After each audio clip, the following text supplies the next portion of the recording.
ഓം ഹരിശ്രീ ഗണപതയേ നമ. അവിഘ്നമസ്തു.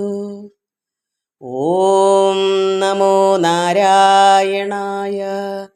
ഓം നമോ നാരായണായ. ഓം നമോ നാരായണായ. അമ്മേ നാരായണ, ദേവി നാരായണ, ലക്ഷ്മീ നാരായണ, ഭദ്രേ നാരായണ. അമ്മേ നാരായണ, ദേവി നാരായണ, ലക്ഷ്മീ നാരായണ, ഭദ്രേ നാരായണ. അമ്മേ നാരായണ, ദേവി നാരായണ, ലക്ഷ്മീ നാരായണ, ഭദ്രേ നാരായണ. അമ്മേ നാരായണ, ദേവി നാരായണ, ലക്ഷ്മീ നാരായണ, ഭദ്രേ നാരായണ. എല്ലാ ഭക്തമക്കൾക്കും എൻ്റെ വിനീതമായ പ്രണാമം. എല്ലാവർക്കും ശാന്തിയും സമാധാനവും എല്ലാ നന്മകളും ഉണ്ടാകണമേ എന്ന് പ്രാർത്ഥിക്കുന്നു. ഓം ലോകാ സമസ്ത സുഖിനോ ഭവന്തു. നമ്മൾ ഭാഗവതം നരകഭേദമാണ് വായിച്ചുകൊണ്ടിരുന്നത്. നമുക്കതിൻ്റെ ബാക്കി വായിക്കാം. ഓം നമോ ഭഗവതേ വാസുദേവായ. ശ്രീകൃഷ്ണ പരമാത്മനേ നമ. യാതൊരു പുമാൻ പിതൃ ബ്രാഹ്മണദ്രോഹം ചെയ്തു മേദിനി തന്നിൽ വർത്തിച്ചിടുന്നിതനുദിനം. ഏതെങ്കിലും ഒരു പുമാൻ പിതൃബ്രാഹ്മണദ്രോഹം, പിതാക്കന്മാരാണല്ലോ പിതൃ എന്ന് പറയുന്നത്. അപ്പം ഭക്തന്മാരായ ബ്രാഹ്മണർ ഇന്ന ആൾക്കാരെന്നില്ല, ബ്രഹ്മജ്ഞാനികളാണെങ്കിൽ ആരായാലും ബ്രാഹ്മണരാണല്ലോ. അങ്ങനെയുള്ള ഭക്തന്മാരെ ദ്രോഹം ചെയ്താൽ ഭൂമിയിൽ വർത്തിച്ചിടുന്നത് അനുദിനം മേദിനി തന്നിൽ. എന്താണ് അങ്ങനെയുള്ളവർക്കുള്ള നരകയാതനയാണ് ഇനി പറയുന്നത്. അവനെ കാലഭടന്മാർ കെട്ടിക്കൊണ്ടുപോയി ചെന്ന് വശപ്പെടുത്തുടൻ കാലസൂത്രത്തിലാക്കും 10,000 കാതം വഴി വിസ്താരമുള്ളോന്നതു കേൾ താമ്രമയമാകിയ തളമല്ലോ. മേലേടം വെയിൽ കൊണ്ടും കീഴേടം കത്തും അഗ്നിജ്വാലകൾ കൊണ്ടും ചുട്ടുപഴിപ്പിച്ചുള്ളൂ സദാ. ക്ഷുൽപ്പി പാസാതി കൊണ്ടങ്ങുള്ളിലുള്ളൊരു ചൂടും എപ്പോഴും പൊറുത്തതിൽ അകപ്പെട്ടുള്ള ചൂടും. സഹിയാഞ്ഞിരിക്കയും നിൽക്കയും കിടക്കയും സഹസാ വീണു ഉടൻ ഉരുണ്ടും എഴുന്നേറ്റും മണ്ടിയും ഒട്ടുനേരം വീണു മോഹിച്ചും പിന്നെ പണ്ടു താൻ ചെയ്ത ദുഷ്കർമ്മങ്ങളെ നിരൂപിച്ചും പശുരോമങ്ങളോളം വരുഷ സഹസ്രങ്ങൾ അശുഭഫലം അനുഭവിച്ചു കിടന്നിടും. വിശപ്പും ക്ഷുൽപ്പി പാസാതി കൊണ്ട്, അപ്പോൾ ഉള്ളിൽ വിശപ്പ് കൊണ്ടുള്ള ചൂട്, പുറമേ മുകളിൽ നിന്ന് വെയിൽ കൊണ്ട്, താഴേന്ന് ജ്വാലകൾ, തീയുടെ ജ്വാലകൾ, ഇങ്ങനെയെല്ലാം മേലും കീഴും എല്ലാം ഉള്ളിലും എല്ലാം ചൂട് പഴുത്ത്. ഇതാണ് അനുഭവങ്ങൾ.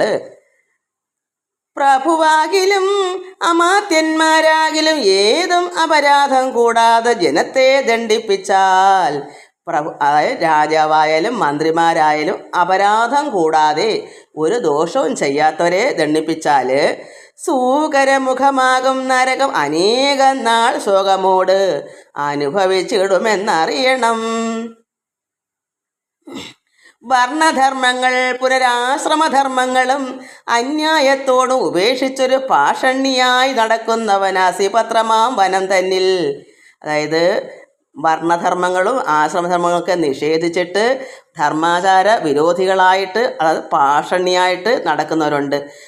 ഭക്തന്മാരെയൊക്കെ ദ്രോഹിച്ചും ധർമ്മമില്ല, ആചാരമില്ല, അവരെയൊക്കെ വിരോധിച്ച് നടക്കുന്ന അതിനെ പാഷണ്ണി എന്ന് പറയുന്നത്. അവരെ എന്ത് ചെയ്യും? നടത്തി, അതായത് നടക്കുന്നവൻ അസിപത്രമാം വനം തന്നിൽ നടത്തി ദണ്ഡിപ്പിക്കും കാലദൂതന്മാരെല്ലാം. ഉടൽക്ക് നാശം വരാതെ ഖണ്ഡിച്ചനുദിനം. അവിടെ ഉടൽ നാശം വരുത്തതുമില്ല, ബാക്കി ഭാഗങ്ങളെല്ലാം ഖണ്ഡിച്ച് കഷ്ണം കഷ്ണമാക്കിയിട്ട് തടുപ്പാനവയെല്ലാം ആരുമില്ല. അതുനേരം ആരും തടുക്കത്തില്ല, പറയുമോ അങ്ങനെ ചെയ്യരുത് എന്ന് പോലും പറയത്തില്ല, കഷ്ണം കഷ്ണമാക്കും. അങ്ങനെയുള്ളവരെ തടുപ്പാൻ അവയെല്ലാം ആരുമില്ല അതുനേരം. അങ്ങനെ നടത്തി ദണ്ഡിപ്പിച്ചിട്ട് ഖണ്ഡിച്ച് ഉടൽ മാത്രം നശിക്കാതെ. എന്നും അങ്ങനെ ചെയ്യണമല്ലോ.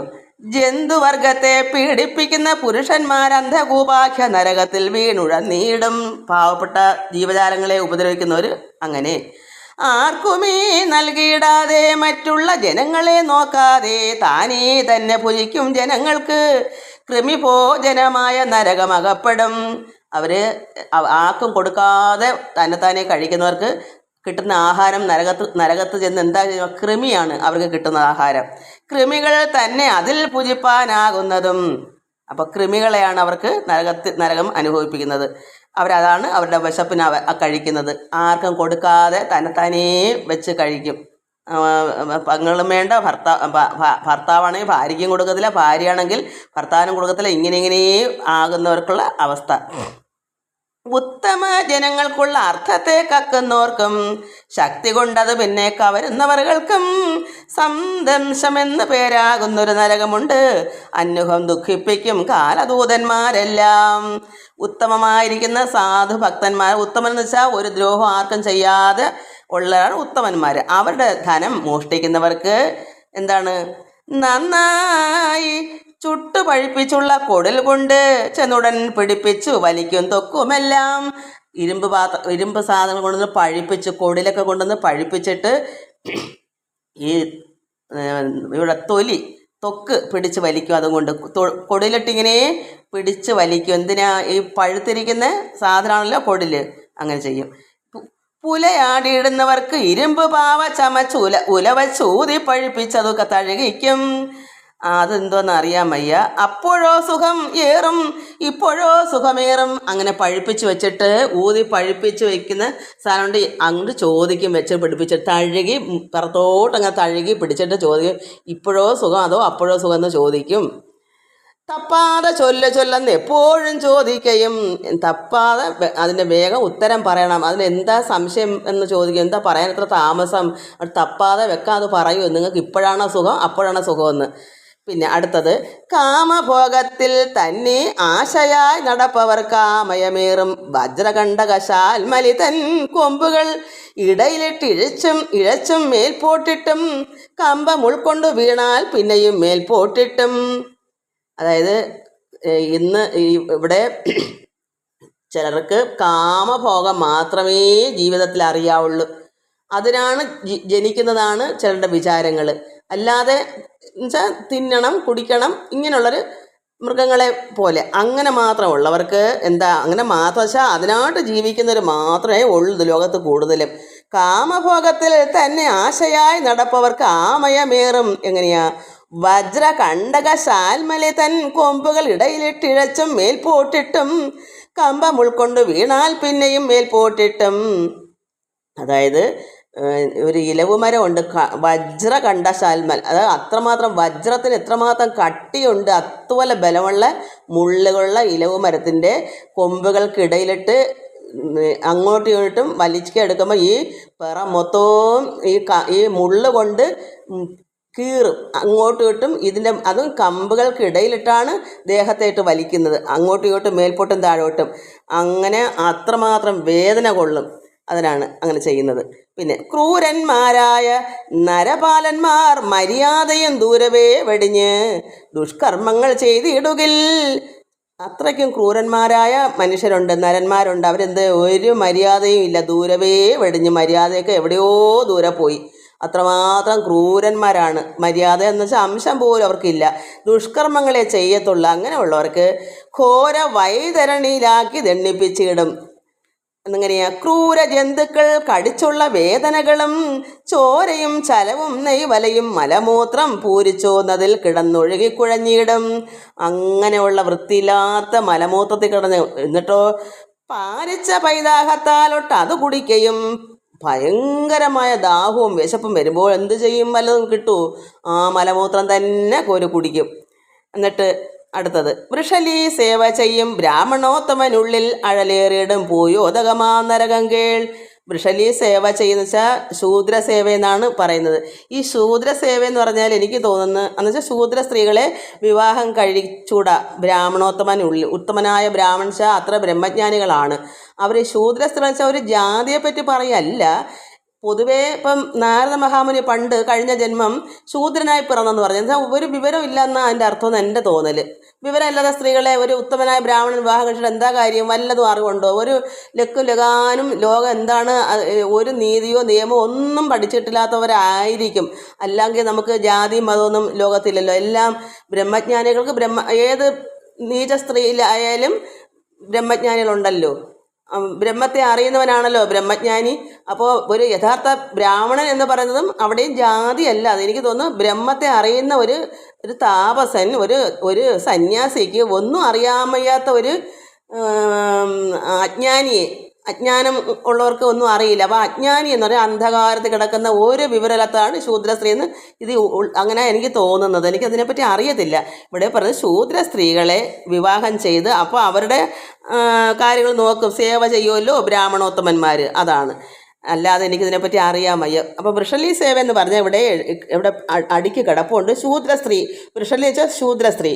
എനിക്ക് തോന്നുന്നു ഒരു ജ്ഞാനമില്ലാത്ത ഈ പുറമേയുള്ള, അതും ഈ ലോക ചിന്തയ്ക്ക് പോലും അറിവ് കാണത്തില്ല, ഒന്നിനും അറിവില്ലായ്മയുള്ളവരായിരിക്കും പൊതുവെ. അങ്ങനെ പറയുന്നത് എനിക്ക് തോന്നുന്നു. അങ്ങനെ വൃഷലി സേവ ചെയ്യും ബ്രാഹ്മണോത്തമൻ ഉള്ളിൽ അഴലേറിയിടും പൂയോദകമാ നരകം കേൾ. അങ്ങനെയുള്ള ഒരു സ്ത്രീയെ വിവാഹമായിട്ട് എന്താ ഫലം?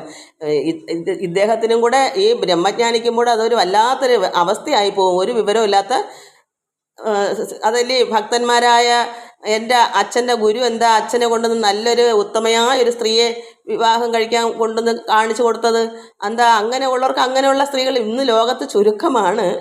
ഇന്ന് പിന്നെ ഉണ്ടെന്ന് പറയാം, പക്ഷേ പണ്ട് അതും ഇല്ല.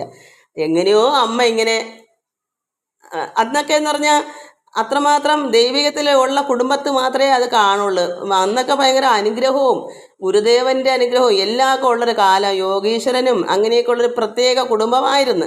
അത് അച്ഛന് വേണ്ടി ഇങ്ങനെ ചിലപ്പം സംഭവിച്ചതായിരിക്കും. അത് ഗുരു തന്നെ കണ്ടെത്തിയെന്നുള്ളതാണ്. ഇങ്ങനൊരു സ്ത്രീ ഇവിടെ ഉണ്ടെന്ന്, അത് ജ്ഞാനക്കണ്ണുണ്ട്, അങ്ങനെ കിട്ടിയതാണ്. അതുപോലെ ആണെങ്കിൽ അത് അല്ലാത്തതിനാണെങ്കിൽ ഈ വൃഷലി സേവ എന്ന് പറയുന്നതെന്ന് എൻ്റെ വിചാരം. അല്ലാതെ ഇവിടെ ജാതിയെ പറ്റി ആയിരിക്കത്തില്ല. ഇന്നിപ്പം എല്ലാ ജാതിയിലും ഉണ്ടല്ലോ ബ്രഹ്മജ്ഞാന സ്ത്രീകൾ, നല്ല സ്ത്രീകളില്ലേ. അപ്പോൾ എനിക്ക് തോന്നുന്നു ഇതാ സംഭവം, അറിവില്ലായ്മയുള്ള സ്ത്രീകളായിരിക്കും ശൂദ്രരെന്ന് പറയുന്നത്.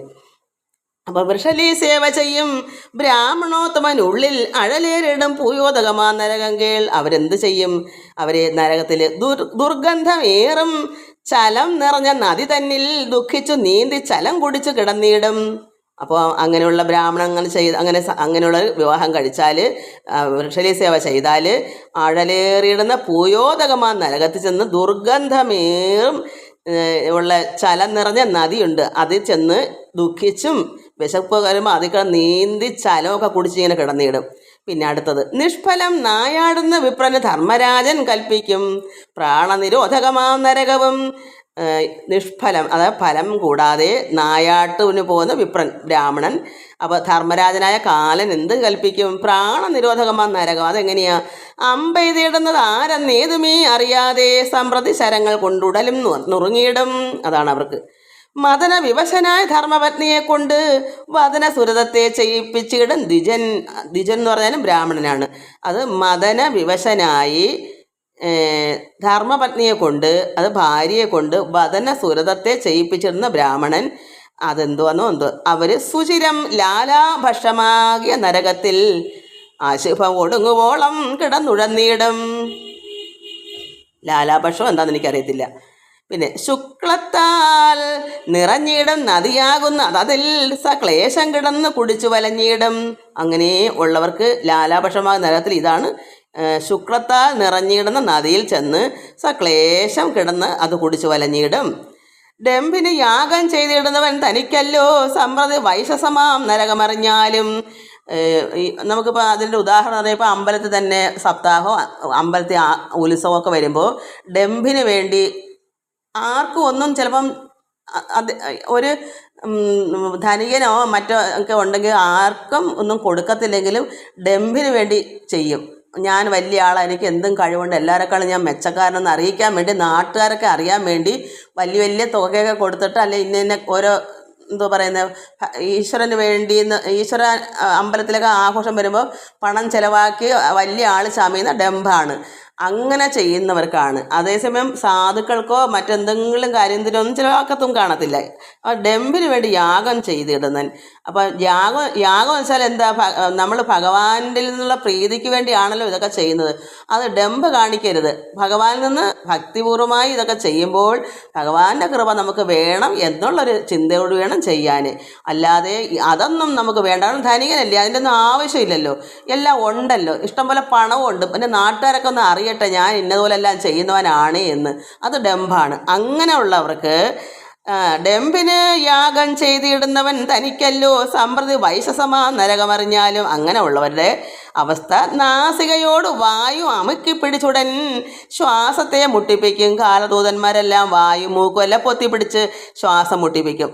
പിന്നെ കൈവിഷം കൊടുക്കയും ആലയം ചുടുകയും ദൈവത്തെ പരിഹാസം ചെയ്തിടുന്നവർകൾക്കും കുക്കുരപക്ഷകമാം നരകമെന്ന് കേൾപ്പൂ. ചിലരുടെ ദേഷ്യം വന്ന് സാധുക്കൾക്ക് ചോദിക്കാനും പറയാനും ആളില്ലെങ്കിൽ അവരുടെ ആലയം വീടൊക്കെ ചുട്ടുകരിക്കുന്നവരുണ്ട്, കൈവിഷം കൊടുക്കുന്നവരുണ്ട്, പിന്നെയോ ദൈവത്തെ പരിഹസിക്കുന്നവരുണ്ട്. ദൈവത്തിനെ പരിഹസിക്കുന്ന ഇപ്പോഴൊന്നും അങ്ങനെ ഇല്ല, കാരണം തിരിച്ചടി കിട്ടുമെന്ന്. ഇതൊക്കെ പണ്ടത്തെ കാലത്ത് എഴുതിയതാണ്. അപ്പോൾ ദൈവത്തെ പരിഹസിക്കുന്നവർക്കൊക്കെ എന്താ ഉള്ളത്? കുക്കുരപക്ഷകമാം നരകമെന്ന് കേൾപ്പൂ. അവർക്ക് ദുഷ്കൃതം ഒടുങ്ങുവാൻ 720 സാരമേയങ്ങളുണ്ട് വജ്രദംഷ്ടങ്ങളായി. അതായത് 720 സാരമേയങ്ങൾ വെച്ചാൽ പെൺപട്ടികൾ, വജ്രദംഷ്ടങ്ങളായി, ഭയങ്കര വജ്രത്തിന് നല്ല കട്ടി അങ്ങനെയുള്ള തേറ്റ പല്ലുകൾ, ദംഷ്ടങ്ങളുള്ള പട്ടികൾ, പെൺപട്ടികൾ. അവർ ക്രൂരമായി കടിച്ചവ നുറുക്കും ദേഹമെല്ലാം. അങ്ങനെ 720 പെൺപട്ടികളെല്ലാം അവിടെ ഒരു ഭാഗത്ത് നമ്മൾ പറഞ്ഞ് വായിച്ചല്ലോ, 21 സ്ഥലങ്ങൾ 28 സ്ഥലങ്ങളൊക്കെ ഉണ്ട് നരകങ്ങളുടെ ഓരോരോ ഭാഗങ്ങൾ. അതിൽ ഓരോ ഭാഗത്ത് ഓരോരോ ദുഷ്കർമ്മങ്ങൾ ചെയ്യുന്നവരെ കൊണ്ട് ഇടുകയാണ്. ഇവിടെ ഇങ്ങനെ ചെയ്യുന്നവർ, ദൈവത്തെ പരിഹസിക്കുന്നവരും ആലയം ചുടുന്നവർക്കൊക്കെ എന്താണ് അവസ്ഥ? 720 പെൺപട്ടികളുള്ള ഒരു ഭാഗമുണ്ട്, അവിടെ കൊണ്ടിടും. അവിടെ കൊണ്ടിട്ട് ഈ പട്ടികളെല്ലാം കൂടെ ഈ ദേഹം കടിച്ച് പറിച്ച് ശരിയാക്കും. എങ്ങനെയാ? വജ്രദംഷ്ടങ്ങളായി ക്രൂരമായി കടിച്ചവ നുറുക്കും ദേഹമെല്ലാം. ചെയ്ത കർമ്മത്തിനൊരു സാക്ഷിയായിടുന്നവൻ അത് വേറൊന്നാണ്. അതായത് നമ്മൾ ഇപ്പോൾ എന്തെങ്കിലും ഒരു ഇഷ്ടപ്പെടാത്തൊരു കർമ്മം ചെയ്ത് അതിന് ചില ശിക്ഷ അനുഭവിക്കണം. ചിലപ്പം ചെയ്ത ആളല്ല അതിൻ്റെ ശിക്ഷ അനുഭവിക്കണമെന്ന് കള്ളസാക്ഷി പറഞ്ഞ ആളിനെ മാറ്റി പിടിക്കും. എങ്ങനെയാ? കൈതവം കൈക്കൊണ്ട് അസത്യം പറഞ്ഞിടും. യഥാർത്ഥത്തെ കണ്ടയാൾ അതങ്ങനെ അല്ലാതെ ഇങ്ങനെയാണെന്ന് പറഞ്ഞവിടെ വെപ്പിക്കണമെങ്കിൽ അവരുടെ സ്നേഹം, മറ്റെതിർ കക്ഷിക്കാരുടെ സ്നേഹം കൊണ്ടോ അവരുടെ പണമൊക്കെ കയ്യിലാക്കുമ്പോൾ അതിനുവേണ്ടി കള്ളസത്യം പറയും. അങ്ങനെ ഒരുപാടാണ് ഇന്ന് ജീവിതം മൊത്തവും നിരപരാധികളെ ശിക്ഷിക്കും. കുറ്റം ചെയ്തവനെ കള്ളസത്യം പറഞ്ഞിട്ട് അവനെ മാറ്റും. അതാണ് അങ്ങനെ ചെയ്യുന്നവർക്കാണെന്ന് എനിക്ക് തോന്നുന്നത് ഇവിടെ പറയുന്നത്. ചെയ്ത കർമ്മത്തിന് ഒരു കർമ്മം ചെയ്ത് അതിന് സാക്ഷിയായിടുന്നവൻ, യഥാർത്ഥ സാക്ഷി കണ്ടവനുണ്ട്. ദൈവത്തിന് ഇതെല്ലാം അറിയാം. പക്ഷേ യഥാർത്ഥ കണ്ട സാക്ഷിക്കാരൻ കൈതവം കൈക്കൊണ്ട് അസത്യം പറഞ്ഞിടുന്നത്. കൈതവം എന്ന് വെച്ചാൽ എന്താണ്? അവരുടെ സ്നേഹം, എങ്ങനെയാണ്? പണം കൊണ്ടോ താൽക്കാലിക അവരുടെ സ്നേഹം കൊണ്ടോ അങ്ങനെ പറയണം ഇങ്ങനെ പറയണം എന്നൊക്കെ പറഞ്ഞ് പിടിപ്പിച്ച് വെച്ചിട്ട് അതിനുവേണ്ടി കള്ളസത്യം പറഞ്ഞിടുന്നെങ്കിൽ അവർക്ക് എന്താ? ഘോരമാം അവീചിയാകുന്നൊരു നരകം കീഴ് 100 യോജന ഉയർന്നൊരു കുന്നിന്മേൽ നിന്ന് പാറമേൽ തലകീഴായി വീഴുമാർ ഉരുട്ടിയിടും. അത്രമാത്രം പോരെന്നാ എൻ്റെ അഭിപ്രായം. അങ്ങനെ നിരപരാധികളുടെ ഉള്ള എരിയുന്നതിന് ഇതൊന്നും പോരാ. വലിയൊരു കുന്നിൻ്റെ മണ്ടേന്ന് തലകീഴായി പാറയുടെ മണ്ടേന്ന് ഇങ്ങനെ ഉരുട്ടിയിടുമെന്ന്. സജ്ജനങ്ങളെ നിന്ദ ചെയ്തിടും പുരുഷനെ മജ്ജനം ചെയ്യിപ്പിക്കും. ക്ഷാരകർദ്ദമം തന്നിൽ ഉപ്പുരസമുള്ള ചെളിക്കുഴിയിൽ ചെളിക്കകത്ത് തല കീഴായി, അതായത് ഉപരായുള്ള ചെളിയിൽ തലകീഴായി മുക്കി വിവശപ്പെടുത്തിയിടും അന്തക സജ്ജന്മാർ. അതായത് ഈ കാലന്മാർ ആ ഉപ്പുരസമുള്ള ചെളിക്കകത്ത് തലകീഴായി മുക്കിയെടുക്കും. അതായത് ആ ചെളിയിൽ ഇങ്ങനെ കുളിപ്പിച്ച് മുക്കുന്നത് പോലെ. എന്നിട്ട് അത് വായിക്കൂടി മൂക്കിക്കൂടി എല്ലാം തലകീഴായല്ലേ മുക്കുന്നത്. അതെല്ലാം ശ്വാസം എടുക്കും, എല്ലാം ഉള്ളിലുമാകും. പിന്നെ വിപ്രാതി സാധുജനം മദ്യപാനത്തെ ചെയ്യിൽ. വിപ്രാതി ബ്രാഹ്മണരും സാധുജനം വെച്ചാൽ ഭക്തന്മാർ. ഇവിടെ സാധു എന്ന് ഉദ്ദേശിക്കുന്ന ഭക്തന്മാരെയാണ്. പാവപ്പെട്ടവനല്ല എൻ്റെ അർത്ഥം. സാധുക്കൾ, അത്രമാത്രം വിനയവും താഴ്മയുള്ള ഭക്തന്മാർക്ക് എന്ത് പറ്റത്തില്ല? മദ്യം കഴിച്ചുകൂടാ.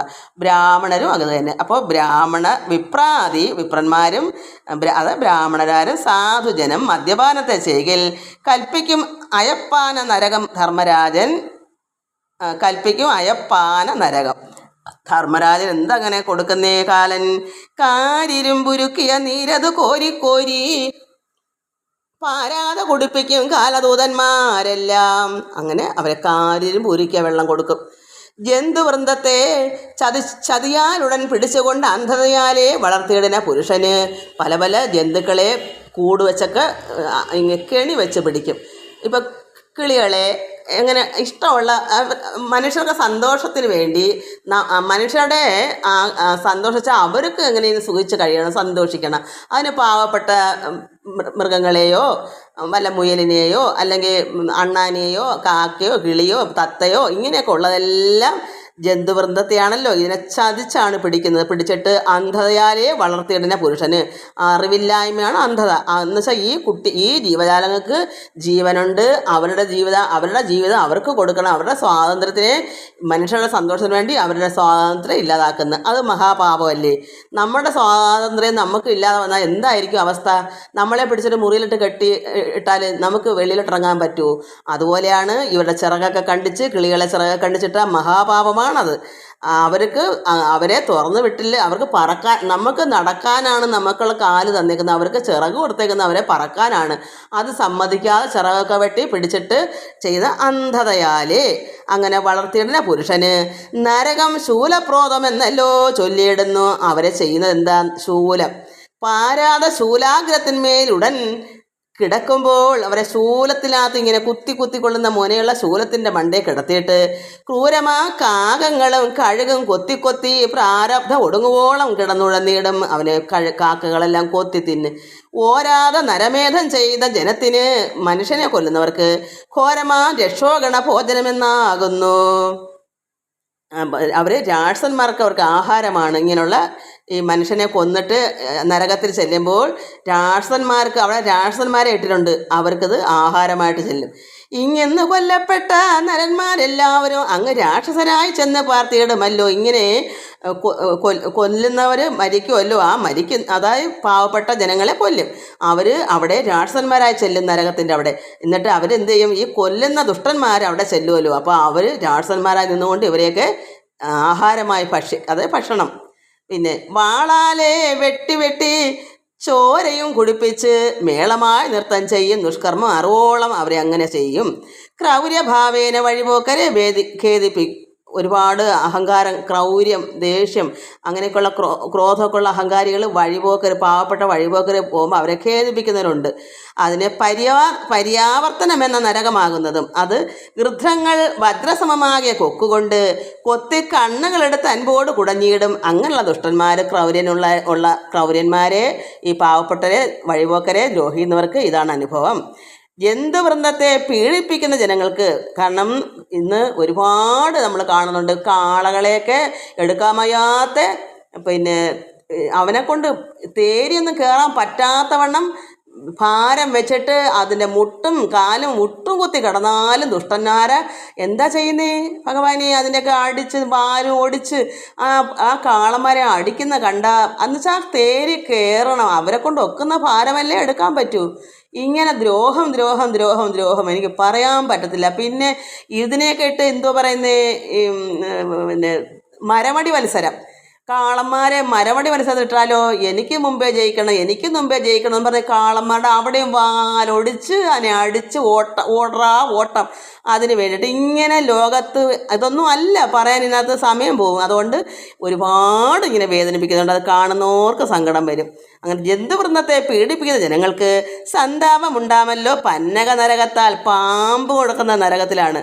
സർപ്പങ്ങൾ വിഴുങ്ങിയിടും, പിന്നെയും ഉമിണ്ണീടും, വീണ്ടും കക്കി വയ്ക്കും, വീണ്ടും എടുത്ത് കഴിക്കും, മിഴുകും. അങ്ങനെ എപ്പോഴും പീഡിപ്പിച്ചു തുടങ്ങും പലകാലം. ജന്തുക്കൾ തന്നെ പൊത്തിലടയ്ക്കും ജനങ്ങൾക്ക് സന്താപമുണ്ടാകും. ഏറ്റവും അവിടെ നിരോധത്താൽ ഇഴജന്തുക്കളൊക്കെ വല്ല പൊത്തിലും കയറിയാൽ അവിടെ വെച്ച് അടയ്ക്കുന്ന ദുഷ്ടന്മാരുണ്ട്. അവർക്ക് കാലദൂതന്മാർ പൊത്തിലടച്ച് പുകച്ചിടും. അങ്ങനെ ഉള്ളവർ മരിച്ച് നരകത്തിൽ ചെല്ലുമ്പോൾ അവിടെ കാലദൂതന്മാരും ഇവരെ പൊത്തിലടച്ചിട്ട് പുകയ്ക്കും. അവരെയും ഒന്ന് അറിയിപ്പിക്കണമല്ലോ. കാലത്താൽ ദുരിതങ്ങൾ ഒടുങ്ങി കൂടുവോളം ലോഭത്താൽ ധനവും കാത്ത് ആർക്കുമേ നൽകിയിടാതെ കോപിച്ചു ചിലരോട് കളവ് ശങ്കിച്ചിട്ട് വർത്തിക്കും പുരുഷന് നരക സൂചിമുഖം ആർക്കും കൊടുക്കാതെ. അതായത് പിന്നെ ലോഭത്താൽ ധനമൊക്കെ ഇങ്ങനെ കാത്ത് കാത്ത് വയ്ക്കും, ആക്കും ഭാര്യയ്ക്കും മക്കൾക്കൊന്നും കൊടുക്കില്ല, നാളെ നമുക്ക് സുഖമായിട്ട് ജീവിക്കാമെന്നും പറഞ്ഞ് വിവരമില്ലാതെ വെച്ച് എന്നിട്ടോ ഇവരങ്ങ് ചത്തുപോകുമ്പോൾ ഈ ധനമൊക്കെ വെറുതെ ആർക്കൊട്ട് കൊടുക്കത്തുമില്ല. അതിനുവേണ്ടി എന്തനുഭവിക്കും? അങ്ങനെയുള്ള നരകം, സൂചിമുഖം, മൃത്യുദൂതന്മാർ സൂചി സൂചി കൊണ്ട് ഉടൽ, അതായത് അവരുടെ ദേഹം കുത്തിക്കീറി സൂത്രങ്ങൾ കടത്തുമ്പോൾ ആർത്തി പൂണ്ട് അലറിയിടും. എന്ന് വെച്ചാൽ കാലദൂതന്മാർ സൂചി കൊണ്ട് ഉടലൊക്കെ കുത്തിക്കീറും. എന്നിട്ട് വേറെ എന്തോ ഒരു സൂത്രങ്ങൾ ആ കുത്തിക്കീറുന്നൂടെ കടത്തുമ്പോൾ ആർത്തി പൂണ്ട് അലറിയും.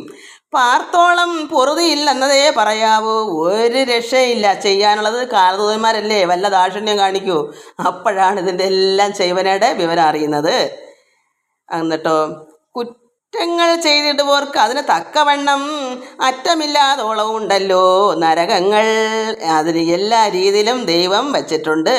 ദോഷങ്ങളുണ്ടാം, അറിയാതെയും അറിഞ്ഞിട്ടും ശോഷണം ചെയ്തിടുവാൻ അവറ്റിനെല്ലാം ഉള്ളിൽ.